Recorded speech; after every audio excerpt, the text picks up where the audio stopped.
নমস্কার, আবার চলে এসেছি একটা নতুন ব্লগ নিয়ে। আর এই ব্লগে তো আপনাদের আমি বলেইছিলাম যে এই ব্লগে আপনাদের আমি দেখাবো হরিলুটটা, আর ঠাকুরের আরতিটাও কিন্তু আপনাদের আমি আজকে দেখাবো।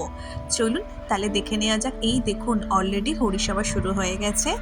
আকাশ কিন্তু মেঘলা, পুরো ঘন মেঘ হয়ে আছে। সবাই চিন্তা করছিল যে বৃষ্টি হবে কি না। প্রত্যেকবার নাকি এই সময় খুব বৃষ্টি আসে, কিন্তু এইবার আমারই মনে কপালটা খারাপ, তো বৃষ্টি আসেনি। কিন্তু মেঘলা করেছিল, একটু ঠান্ডা ঠান্ডা হয়েছিল সন্ধ্যাবেলাটা। আর দেখুন এই যে সবাই বাতাসা লুটছে আর সুমন ছড়াচ্ছে। আর শুধু সুমন কেন, অনেকেই এখানে বাতাসা নিয়ে নিয়ে দেখুন ছড়াচ্ছে। আমি প্রথমবারই হরিলুট দেখলাম, আমি কোনোদিন আগে হরিলুট দেখিনি।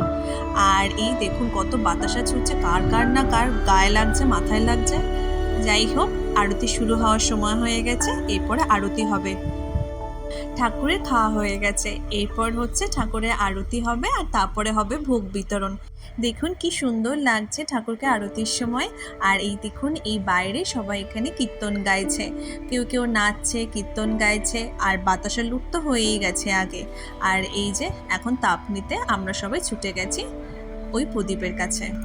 এরপর অনেক ভিড় হয়ে গেছিলো, তাই জন্য আমি আর ভিডিও নিতে পারিনি। সবাই লাইন দিয়ে ওই মালসা ভোগটা নিচ্ছিল। সবাইকে লাইন দিয়ে দাঁড়াতে হয়, আর সেটা সুমনই করে নিয়েছে। সুমন লাইন দিয়ে দাঁড়িয়ে মালসা ভোগ নিয়ে নিয়েছে। এবার আমাদের যাওয়ার পালা, সবাইকে নমস্কার করে সবাইকে টাটা বলে আমরা রওনা দেব। আর এই দেখুন সবাই মালসা করে করে সবাই প্রসাদ নিয়ে যাচ্ছে সবার ঘরে ঘরে। আর আমরাও কিন্তু মালসা করে প্রসাদ নিয়ে নিয়েছি। যে জায়গাটা নিয়ে আমার অনেক এক্সপেকটেশন ছিল, আমি সেখানে যাব, আনন্দ করব, মাকে দেখব, অনেকদিন পর মায়ের দর্শন হবে, সেই জায়গা থেকে যখন ফিরে আসতে হয় না, খুব মনটা খারাপ হয়ে যায়। আপনারা কিন্তু আমাকে জানাবেন আপনাদের দেশের বাড়ির ব্লগগুলো কেমন লেগেছে।